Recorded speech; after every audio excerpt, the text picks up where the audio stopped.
أستغفر الله من قول بلا عمل لقد نسبت به نسلا لذي ينقمي يا ربي المصطفى بلغ مقاصدنا واغفر لنا ما مضى يا واسع الكرم دعا إلى الله فالمستمسكون به مستمسكون بحبل غير منفصم يا ربي المصطفى بلغ مقاصدنا واغفر لنا ما مضى يا واسع الكرم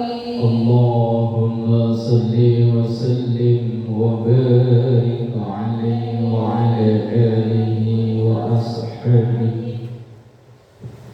الحمد لله وحده ثم الصلاة والسلام على رسول الله سيدنا ومولانا محمد بن عبد الله وعلى آله وأصحابه ومن تبع رشده سبحانك لا علم لنا إلا ما علمتنا إنك أنت العليم الحكيم رب اشرح لي صدري ويسر لي أمري واحلل عقدة من لساني يفقهوا قولي واجعل لي وزيرا من أهلي أما بعد حضرات العلماء وحضرات الأمهات المسلمات Majelis Ta'lim Majma'ul Muslimin, semoga semuanya kita diberkahi, diridhoi dan dikaruniai sehat afiat, panjang umur dalam taat ibadah kepada Allah Subhanahu wa taala.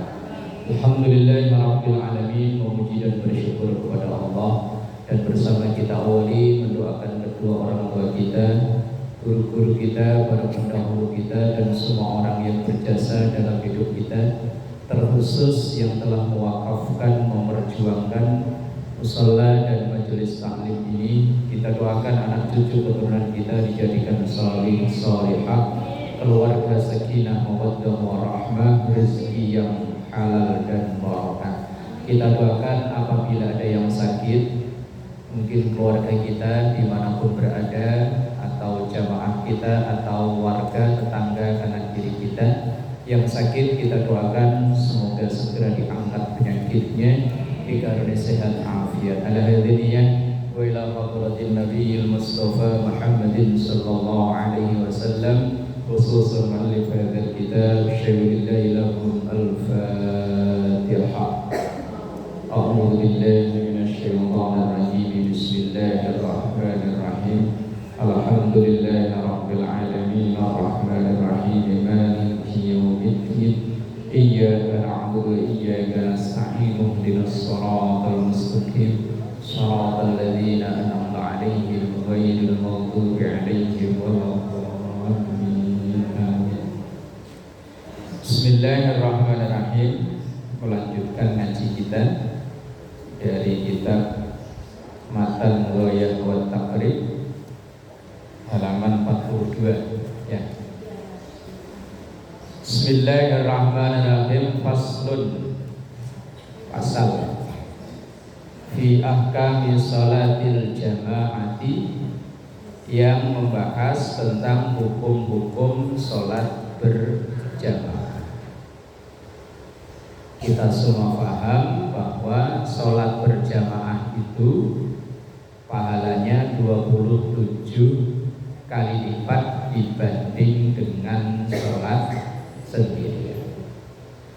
Wa sholatul jamaati, dan sholat jamaah sunnatun muakkadatun, hukumnya sunnah muakkadah. Muakkadah itu artinya sunnah yang sangat ditekankan, yang sangat dianjurkan. Hukum Islam itu kan terbagi menjadi 5. Ada namanya wajib atau fardu.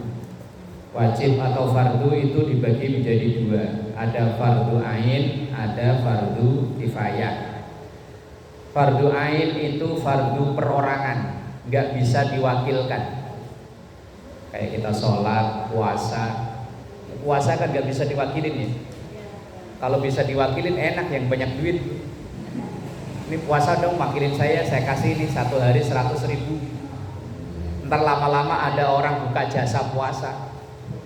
Nah, iya kan, buka lowongan, siapa yang mau puasa nggak kuat nih saya kerjain dah sehari cepet. Kalau sebulan kan lumayan 3 juta ya. Ini fardu ain, nggak bisa diwakilkan, harus kita sendiri yang menjalani. Yang kedua ada namanya fardu kifayah. Lah fardu kifayah ini fardu yang kolektif. Kolektif itu artinya bisa diwakilkan. Dalam satu wilayah seandainya ada satu saja yang menjalani, maka yang lain gugur. Misal kayak ngurus jenazah, mulai dari memandikan, mengkafani, mensolatkan sampai memakamkan, itu hukumnya fardu kifayah. Itu seandainya orang satu wilayah itu yang mengerjakan satu saja, yang lain udah gugur. Umpama di sini ada orang yang hidupnya ngeselin, naudzubillah. Pokoknya tetangga depan, belakang, kanan, kiri, kalau perlu atas bawah. Ya rumahnya ditinggal, rumahnya tingkat kan atas bawah ya. Dimusuhin semua. Sehingga begitu dia meninggal, orang-orang bukan innalillah, justru malah kok sepakat ya. Emang ada yang model begitu ya?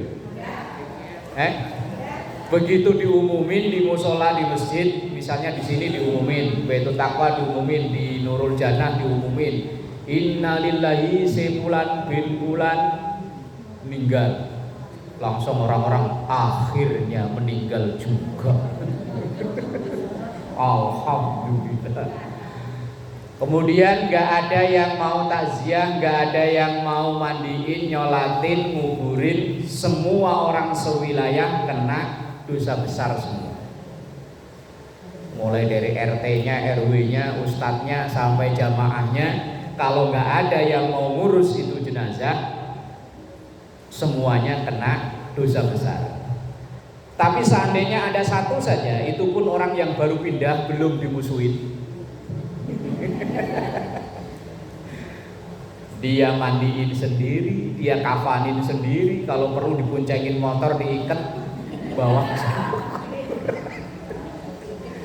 Tapi yang ngayal kalau ini mah, mana ada orang begitu lah ya. Laupama. Maka orang sewilayah itu kewajibannya sudah gugur. Itu namanya fardu kifayah. Yang kedua ada sunnah. Sunnah juga dibagi menjadi dua. Ada namanya sunnah muakkadah, yaitu sunnah yang sangat dianjurkan, kayak sholat berjamaah, kayak sholat id baik fitri maupun adha, kayak sholat istisqa. Ini sholat yang saya sendiri belum pernah. Istisqa itu sholat minta hujan. Ini cerita orang di daerah-daerah saat ini udah banyak orang yang sholat istisqa, sholat minta hujan. Hari Minggu kemarin saya nengokin anak di pondok, itu banyak orang nyelang apa ya? Ngambil air dari kali pakai diesel, disedot, dimasukin. Saya tanya, Mas, ini air dari kali buat apaan? Ya buat kebutuhan sehari-hari Pak, karena memang udah nggak ada air. Air sumur udah nggak bisa, pump nggak ada. Ya alhamdulillah kita di sini kalau air mah nggak pernah kekurangan ya. Kalau kelebihan mah sering ya. Kebanjiran. Lah itu sunnah. Yang kedua sunnah ghairu muakkad, sunnah yang biasa-biasa saja. Ini contohnya banyak, kayak baca bismillah setiap kita ngawali semua kerjaan selesai alhamdulillah, itu sunnah. Yang ketiga namanya makruh. Makruh itu berpahala bila ditinggal dan enggak mengapa bila dikerjakan. Contoh, memakan makanan yang menimbulkan bau yang tidak sedap. Nah, tergantung kalau pete jengkol mah. Lah kalau kanan kiri demen semua. Lah ya misalnya sepengajian ini demen petik semua terus makan semua bareng-bareng. Yo enggak. Jadi makruh itu kalau dia sendirian sementara yang lain terganggu. Yang keempat haram. Udah maklum lah ya. Nah, yang kelima mubah. Mubah itu enggak ada hukum apa-apa. Kayak kita makan, minum, tidur, jalan, main HP itu kan enggak ada hukum apa-apa ya. Mau makan ya terserah, mau enggak ya rapopo, mau tidur ya terserah, enggak ya enggak apa-apa, itu mubah. Nah, sholat berjamaah ini termasuk hukumnya adalah sunnah muakkadah. Tetapi tidak semua ulama sepakat hukumnya sunnah muakkadah. Menurut Imam An-Nawawi, sholat berjamaah itu hukumnya fardu kifayah. Fardu kifayah itu ya kayak sholat jenazah itu tadi. Hukumnya seandainya ada 2 orang, karena minimal orang berjamaah itu kan 2 orang. Ada yang berjamaah maka orang satu wilayah gugur semua. Kayak sekarang kondisi di perumahan saya, musola lagi dibongkar habis, kan nggak bisa dipakai buat berjamaah. Kalau berjamaah dihukumi fardu kifayah, maka seandainya orang seperumahan kok nggak ada yang berjamaah, maka orang seperumahan dosa semua. Makanya kadang ya saya ngarep-ngarep ada suami istri yang berjamaah biar yang lain gugur. Nah, kalau saya jamaah sama istri paling subuh doang. Maghrib bisa, saya kadang maghrib bisa entah tahu masih di mana. Lah iya kan? Lah kalau di sini enak, umpama di sini dibongkar, pindah sono, gang 1 sono. Gang 1 sono bongkar, bareng umpama di sini gang 2 ada, gang 2 lewat masjid. Nah, kalau kayak saya kan jauh. Di perumahan cuman ada masjid 1, musola 1, masjidnya pun jauh. Satu perumahan tapi jauh. Lah itu kalau dihukumi fardu kifayah, maka kalau seandainya orang sekomplek itu kok enggak ada yang berjamaah, maka semuanya kena dosa. Itu fardu kifayah.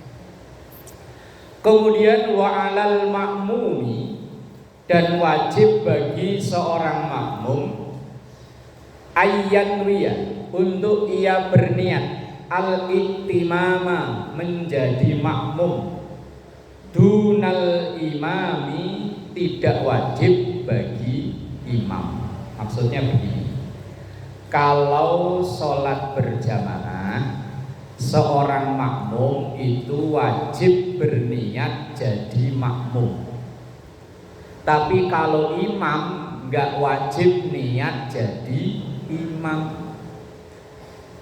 Di bacaan niat yang kita pelajari dari dulu zaman masih kecil, misalnya sholat maghrib, kalau kita jadi makmum, di bacaan niatnya kan usolli fardul maghribi salasa raka'atin mustaqbilal qiblati adaan makmuman. Ya, ini makmuman, niat makmuman itu bagi seorang makmum wajib. Lah kalau dia nggak niat makmuman, walaupun sholatnya gerakannya bareng sama imam, maka hukumnya dia tidak berjamaah alias sholat sendiri. Tapi kalau imam tidak wajib, sholli fardul maghribi salasa raka'atin mustaqbilal qiblati adaan imaman, enggak. Kalau imam, kecuali di sholat Jumat. Kalau sholat Jumat baik imam maupun makmum sama-sama wajib. Kalau imam wajib niat imaman, kalau makmum wajib niat makmuman. Di selain sholat Jumat yang wajib makmuman, niat makmuman, makmum, tapi imamnya tidak. Maka kalau ada orang sholat sendirian, terus kita kok makmuman di belakangnya, kan boleh. Lah orang yang sholat sendirian tadi kan nggak niat imaman kan ya. Nah, lah kalau kita yang ikut di belakangnya, ya wajib maghribi salasa rakaatil mustaqbilal kiblati adaan makmum. Cuman budaya di sini nepuk pundak, gitu ya. Itu saya cari-cari kitabnya belum nemu loh. Belum temu, bukan nggak ada ya. Saya bilang bukan nggak ada, sayanya yang belum ketemu. Bahkan saya sampai nanya-nanya ke Mbah Google juga. Mbah Google saya tanya, belum bisa jawab. Yang kalau orang mau makmuman nepuk pundak, itu belum tahu saya. Tapi ya niatnya bagus sih, niatnya bener niatnya. Tapi caranya itu yang saya yang belum tahu. Niatnya untuk memberitahu bahwa orang itu kita jadikan imam. Takutnya yang ditepuk itu latah.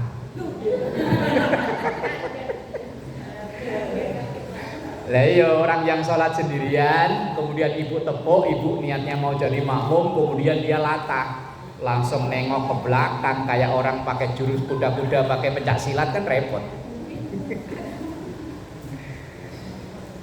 Dan kalau sholat berjamaah, ini kadang sering saya jumpai itu orang berjamaah rajin tapi ilmunya berjamaah kurang paham.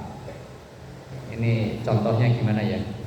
Harus ada contoh masalah ini biar jelas. Seandainya imam itu di sinilah ya, maka makmum itu harus berdiri di sebelah kanan. Kalau makmumnya satu, berdiri sebelah kanan. Mau sejajar boleh, tapi sebaiknya agak mundur sedikit. Itu kalau makmumnya satu. Lah nanti kalau datang orang yang selanjutnya, berdirinya di mana? Kanan lagi. Sebelah sini, setuju kanan lagi. Ini kan udah satu nih imam. Datang lagi di sini nih. Lah kemudian datang orang yang ketiga mau jadi makmum, berdirinya di mana? Sini. Belakang imam. Apa di samping kiri? Kalau samping kanan kan di sini tadi. Misalnya di sini imam. Ini makmum. Orang yang ini kan makmum pertama. Makmum kedua yang tepat berdirinya sebelah kanannya imam makmum kedua atau sebelah kirinya?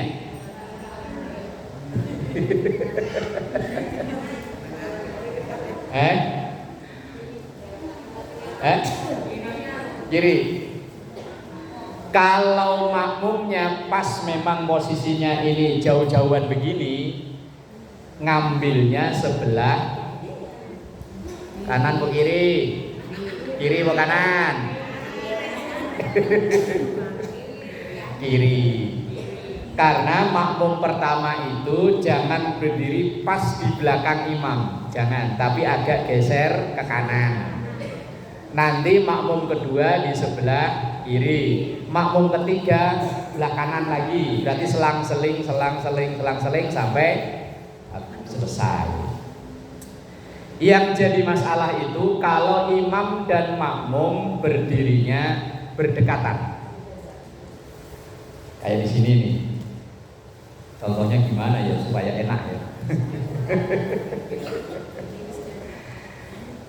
Ini umpama imam, makmumnya kan berdiri di sini, enggak di sini. Nah, ini kalau ada orang yang mau makmuman lagi, berdirinya di samping kanannya mik, apa samping kiri, apa samping kirinya imam. Kalau ada orang datang lagi. Kalau ada yang datang lagi, berdirinya di belakang. Kemudian makmum yang ini mundur meluruskan barisan yang di sini. Awalnya imam makmumnya kan di sini nih. Makmum pertama di sini, imam di sini. Begitu ada datang makmum kedua, berdirinya di situ. Jangan mepet ke makmum pertama. Berdirinya di barisan yang nanti untuk shaf umumnya. Kemudian makmum yang di sini mundur bareng di situ. Jangan sampai makmum satu di sini, satu lagi di sono. Kayak layangan. Layangan itu kan ada swing kanan kiri gitu. Tengahnya kosong. Berdiri di situ, kemudian yang ini mundur. Lah setelah dua-duanya sejajar, baru kayak tadi kanan kiri sampai selesai. Yang berbahaya itu kadang kalau di musola kecil begini sih insya Allah aman.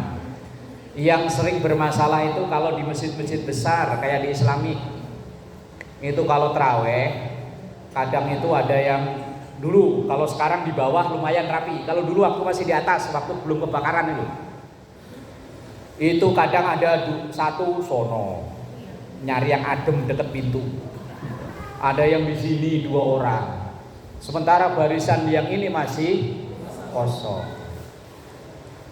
Kalau orang berjamaah kok barisannya tidak nyambung dengan barisan yang sudah ada, sampai salam kok tidak tersambung, maka itu berjamaahnya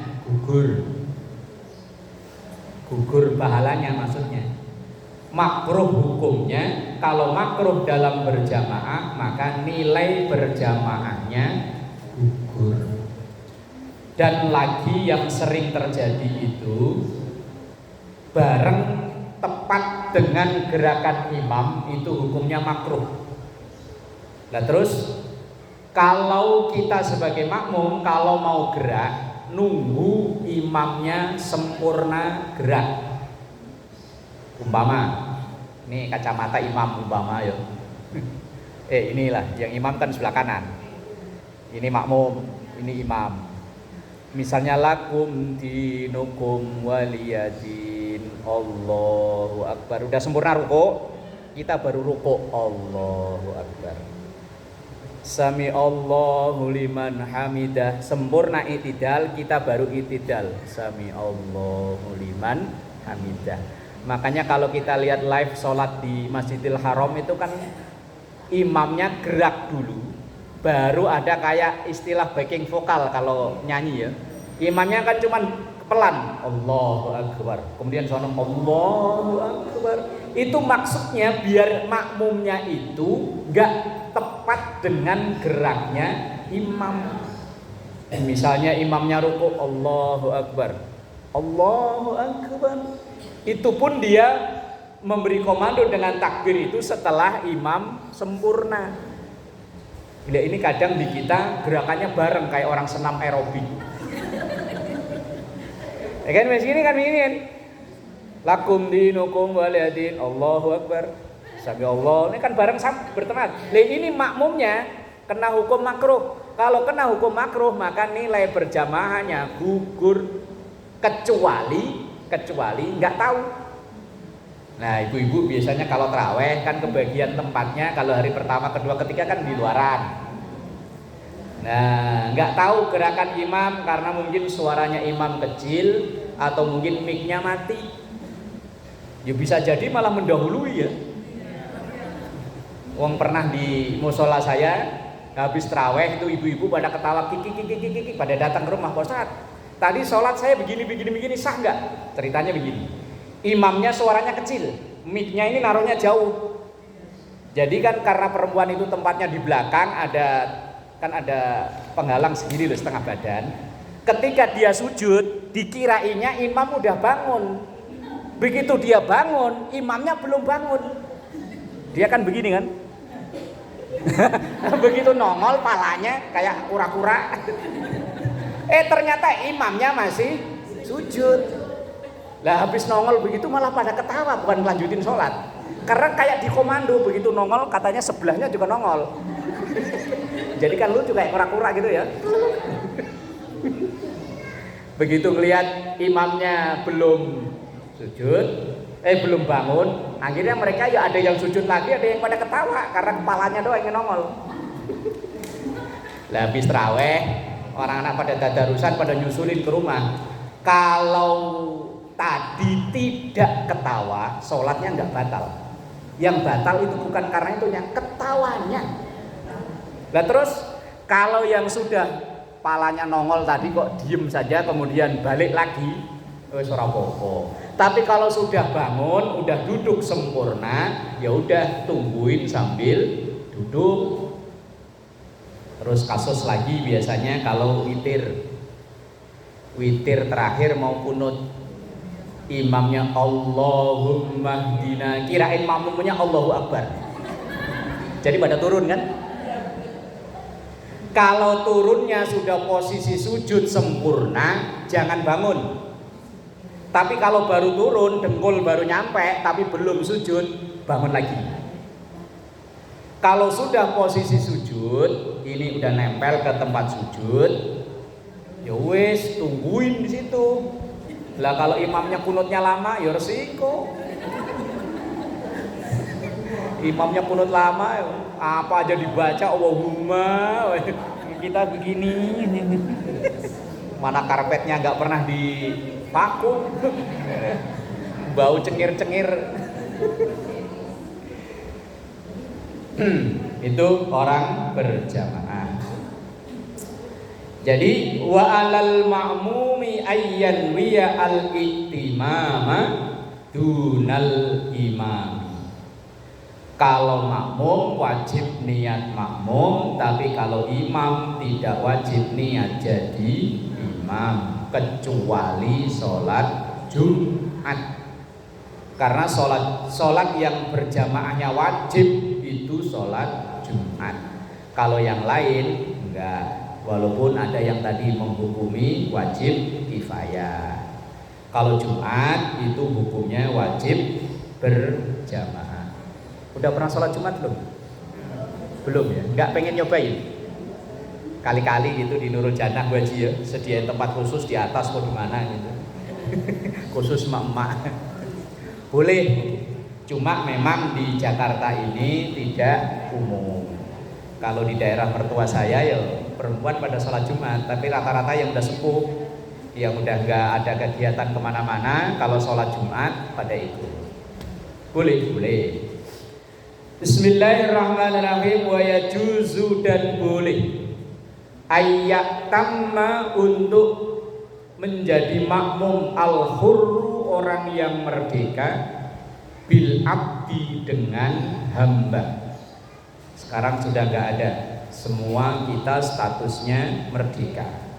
Kalau di zaman penulis kitab ini atau mungkin di zaman Rasul itu masih ada orang statusnya budak. Budak itu manusia tapi statusnya tidak kayak manusia. Ia hanya disuruh kerja, hanya dikasih makan, kalau bosen jual. Ya kayak orang punya kebun, punya sapi, itu kan cuma dikasih makan, kemudian disuruh kerja. Ntar kalau bosen jual. Dan kalau budak itu perempuan, boleh digauli sama majikannya. Kan serem. Makanya Islam itu setiap ada pelanggaran besar, hukumannya memerdekakan budak untuk menghapuskan perbudakan itu. Dan seandainya ada orang merdeka, tapi sekarang udah gak ada ini, semuanya udah merdeka. Orang merdeka boleh menjadi makmum seorang budak. Wal balighu, orang yang sudah dewasa, bil murahiki, boleh bermakmum kepada murahik. Murahik itu anak yang mungkin sekitaran umur 7 tahun ke atas, yang sudah bisa sholat dengan lengkap. Anak-anak kita yang umur 7 tahun, 8 tahun, mulai dari takbiratul ihram sampai salam sudah bisa semua. Kalau dia laki-laki, lebih berhak jadi imam daripada ibunya. Maka yang punya cucu, punya anak umur sekitaran 7 tahun, 8 tahun, kelas 1 SD kali ya? Atau kelas 2? Kelas 1, kelas 2 lah ya. Kalau memang dia bacaannya bagus, sholatnya udah paham, udah tahu, mulai dari takbiratul ihram, bahkan mulai dari wudunya udah bisa, sholatnya udah bisa, maka kalau berjamaah dia lebih berhak jadi imam daripada ibunya. Bahkan di musola saya kalau traweh, kalau isya sih yang imam rata-rata orang dewasa. Kalau traweh saya ngelatih anak-anak yang kelas 5, kelas 6 yang saya yakin bacaannya udah bagus, SMP jadi imam. Karena biar pinter kayak apa, kalau nggak biasa jadi imam itu bisa gemeter, dengkul itu bisa kemertek. Mending jadi imam. Megangin ini loh, megangin ini nih. Ini kalau mati sih siapa aja nggak apa-apa. Cuman kalau ini hidup, kemudian di depannya banyak orang, kalau nggak biasa bisa begini loh. umpama ntar Selasa depan yang biasa MC, biasa yasinan, biasa ini nggak ada semua. Ya mungkin pada jalan-jalan ke mana apa umroh bareng-bareng. Ya tinggal jamaahnya yang ada. Nyampe sini saya yakin dorong-dorongan. Udah lu aja yang udah biasa ngaji. Lah lu yang RT. Megangin ini loh ini. Ini kalau nggak biasa. Saya tahun 93 itu pertama kali masuk sanawiyah. Saat itu ditunjuk untuk sambutan mewakili santri baru. Teks pidato dibikinin sama guru pembimbing saat itu. Di rumah itu saya udah latihan megangin batang pohon singkong loh. Mic-nya. Bapak, emak sama adik saya jadi pendengarnya. Langsung assalamualaikum. Kata bapak, bagus. Akhirnya saya kan pede. Begitu pas hari hanya karena udah kepedean, itu teks yang dibikinin saya bawa, cuman saya lipat, saya kantongin kantong belakang. Begitu assalamualaikum udah mulai begini. Depan saya itu kepala sekolah. Kepala sekolah itu kebetulan tetangga. Namanya Pak Muhammad Nasir. Bisa lupa itu namanya. Yang kami hormati Pak Kepala Sekolah, tapi sambil begini. Tapi hikmahnya Bu, habis itu langsung berani. Yo keterusan sampai sekarang. Awalnya tahun 93. Dulunya begini. Makanya kalau ini nggak dinekat maju, yo sampai kiamat kurang 2 hari nggak bakalan berani.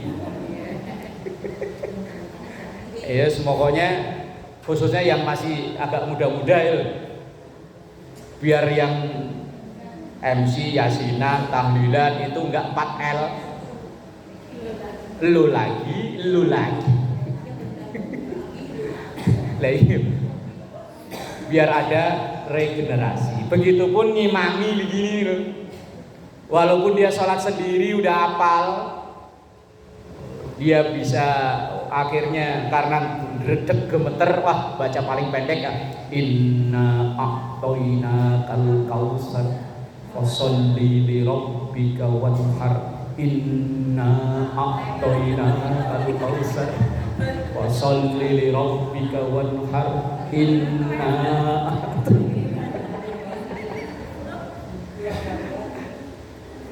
Saya sendiri kalau anak pulang pondok liburan di rumah, kadang kalau pas lagi di rumah yo saya latih jadi imam. Suatu saat ya terjun ke masyarakat, nggak menutup kemungkinan mungkin ditunjuk jadi imam karena anak pondok nih. Anak pondok kalau nggak dilatih juga sama kok, gemeter. Nah, wal balighu bil murahik, orang dewasa boleh bermakmum kepada anak yang murahik. Murahik itu artinya anak yang sudah bisa sholat dengan benar secara fikih. Kalau dulu pernah saya agak ribut sama orang gara-gara ada anak SMA jadi imam dipermasalahkan.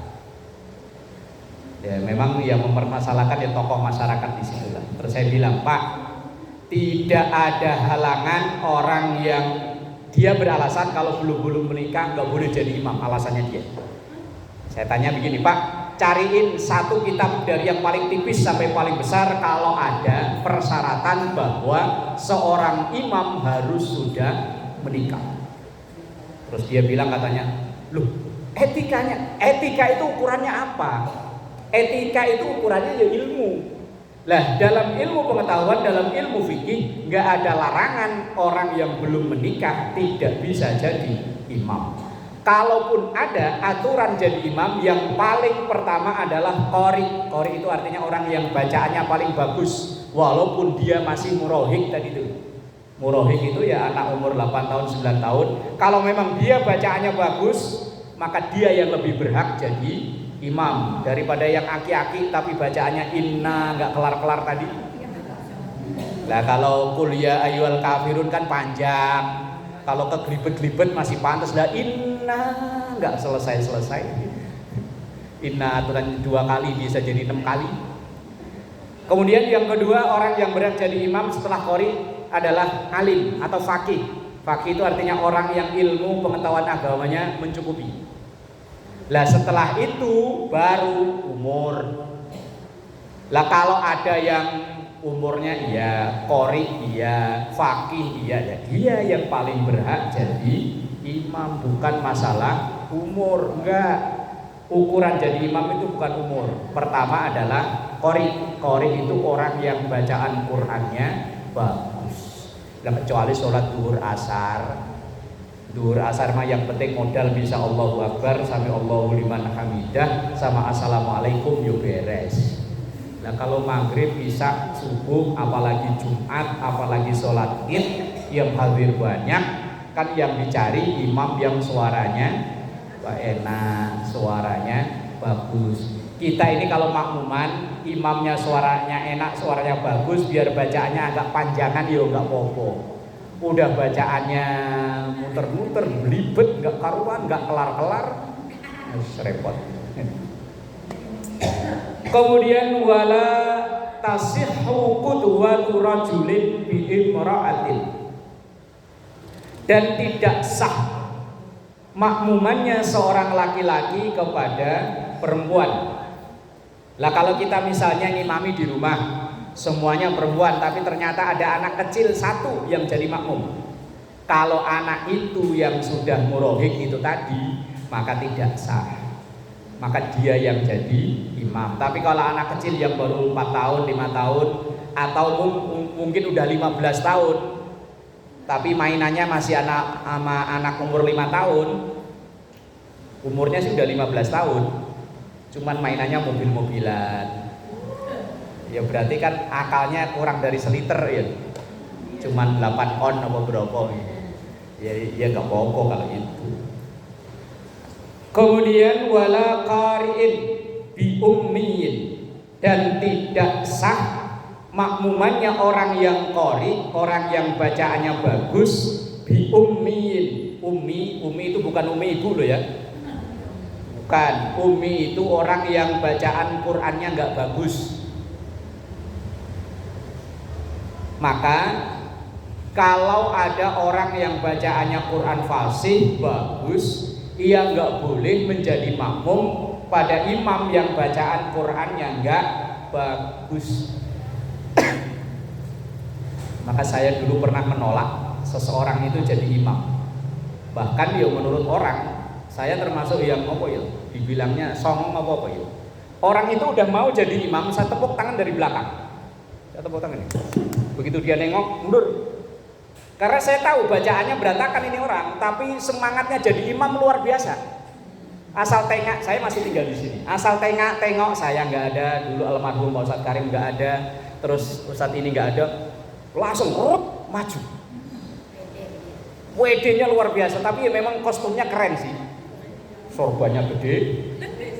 Nah kalau orang yang nggak tahu, pokoknya asal komat tengok kan kirain imamnya dia kan. Kebetulan saya masuk dari pintu yang sebelah selatan itu. Waduh, si itu jadi imam. Langsung saya tepuk tangan. Mundur. Mungkin orang-orang liatin, ya Allah. Nah karena bacaannya berantakan. Kecuali kalau memang dia ngimami berantakan, makmumnya berantakan juga masalah 11-12. Lah kalau di belakang, apalagi maghrib, saya yakin orang mampir-mampir itu ada yang bacaannya bagus. Makanya kadang ada orang yang PD-nya luar biasa. Padahal seorang imam ini nanti akan bertanggung jawab dengan makmumnya. Lah kalau dia sendiri naudzubillah ya, makmumnya gimana? Nah, makanya kadang kayak saya dulu di situ dipercaya itu ya saya memang bertanggung jawab, bertanggung jawab. Kalau ada imam yang enggak standar, ya terpaksa walaupun dia udah maju ya saya tepukin bagi saya nggak ada kata nggak enak. Kalau memang ini salah ya saya kata salah. Walaupun saat itu yang kok sampai segitulah ngingetinnya. Bukan masalah itu. Ini masalahnya kita mau ngadep Allah lah. Kalau supirnya kayak gitu, misalnya ibu nih naik bis, ibu tahu orang itu nyupirnya nggak jelas, mau nggak ibu naik? Wah, sama aja bunuh diri ya. Nah ya makanya ya, kecuali kalau memang kita nggak tahu lah, orang nggak tahu malah biasanya aman. Yo wis, monggo lanjut. Nah orang yang qori, orang yang bacaannya bagus itu tidak boleh makmuman kepada orang yang bacaannya tidak bagus. Wallahu a'lam bishawab.